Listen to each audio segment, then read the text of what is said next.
Before I jump into my 20 questions, would you like to talk a little bit about what you feel is the important approach to the harmonica, that you kind of your checklist of things that you tend to tell harmonica players when they ask for your guidance? I've come to the conclusion, I mean, it depends on where you want to go with the harmonica. Do you want to focus on the pre-war harmonica players? As I have a student now who's probably, he's a little bit older, he's never going to get a chance to play with a band or find musicians that are coming from the same place as he is. So it's all going to be an extraordinary struggle for him. But he wants so much badly to play the harmonica. I said, why don't you focus on the harmonica players who played harmonica before, when they played by themselves, like say DeFord Bailey or something like that. There's a whole, a wonderful, a whole, what's the word I'm looking for? Whole genre of so many harmonica players that played by themselves. You could learn. You could spend the rest of your life just learning to play like that. Great point. And you could entertain people. Sometimes I've found that even playing by yourself, people are more fascinated by that than when you're playing with a band. And there's so much to learn there, but you have to focus on that. You're gonna have to study all those guys. If you want to play with a band, if that's your focus and you want to play with a band, I believe you absolutely have to study Sonny Boy, Williamson 1, John Lee Williamson.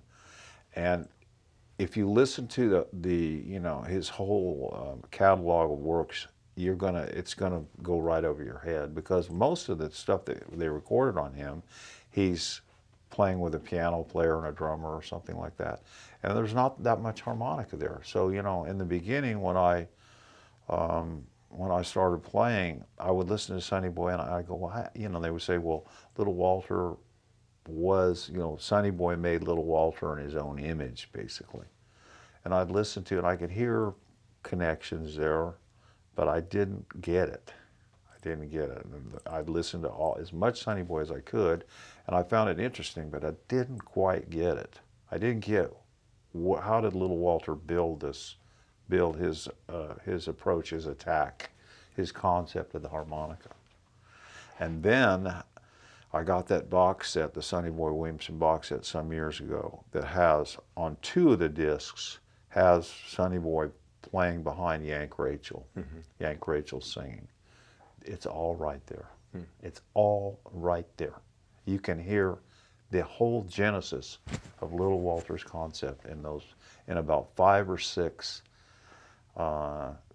tracks where Sonny Boy is backing the Yank Rachel and Washboard Sam. And you can hear where, for example, where I Just Keep Loving Her comes from. His whole attack, his whole approach. You can hear Little Store and all. You can hear where all that came from. Not only is it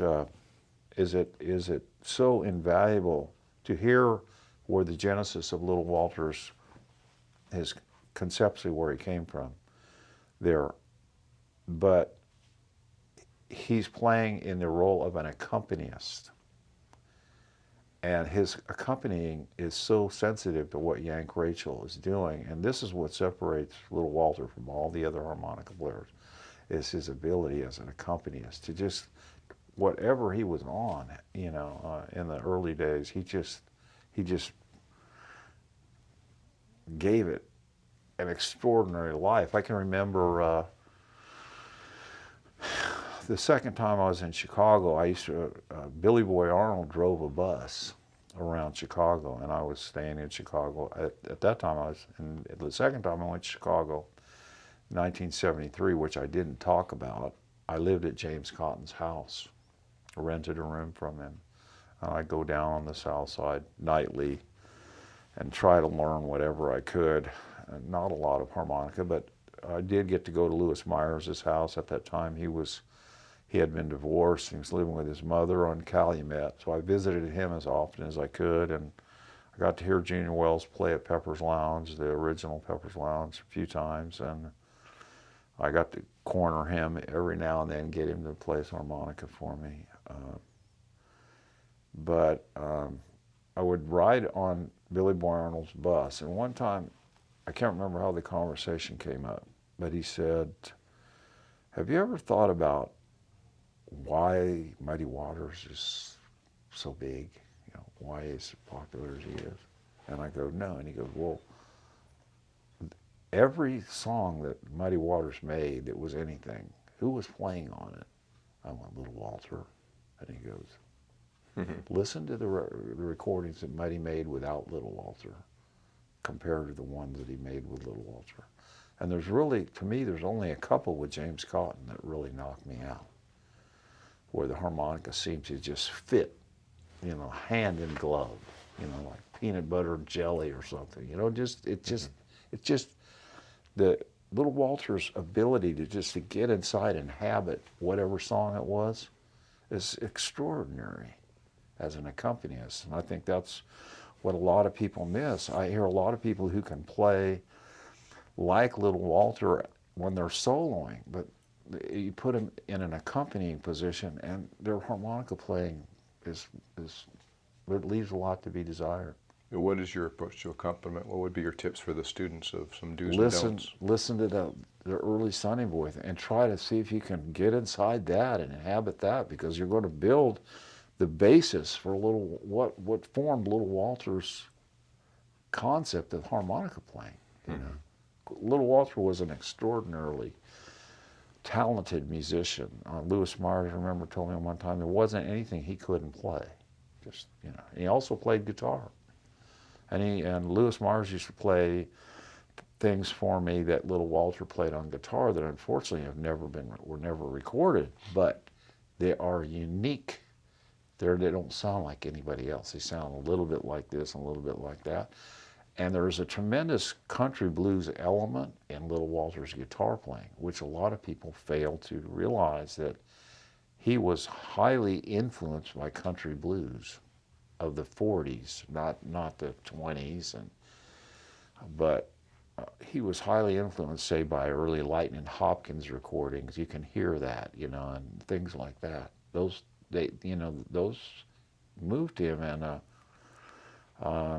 you can hear it in his guitar playing, you know, and you have to listen to Little Walter's guitar playing too. But I think that I think it's important to listen. Just focus on those Yank Rachel Sonny Boy recordings. They are so.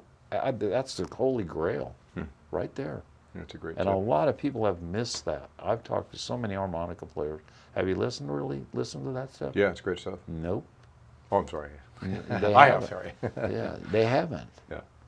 And there are some with Yank Rachel that are, they're like, what happened that day? Were they just drunk out of their minds, or, you know, not thinking, or I don't know. But then there's 5, 6 that are, and I defy anybody. I remember talking to a harmonica player that's coming up, getting a lot of attention.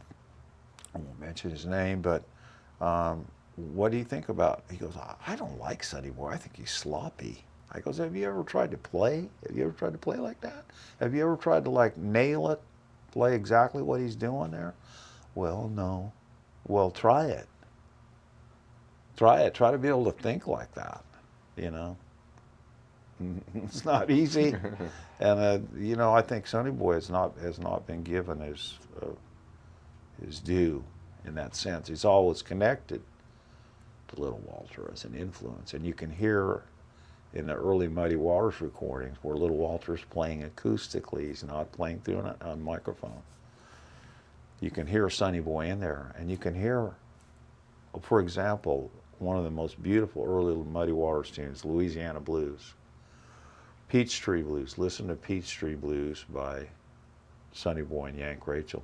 There's the whole, that's where all the ideas came from, right from Peachtree.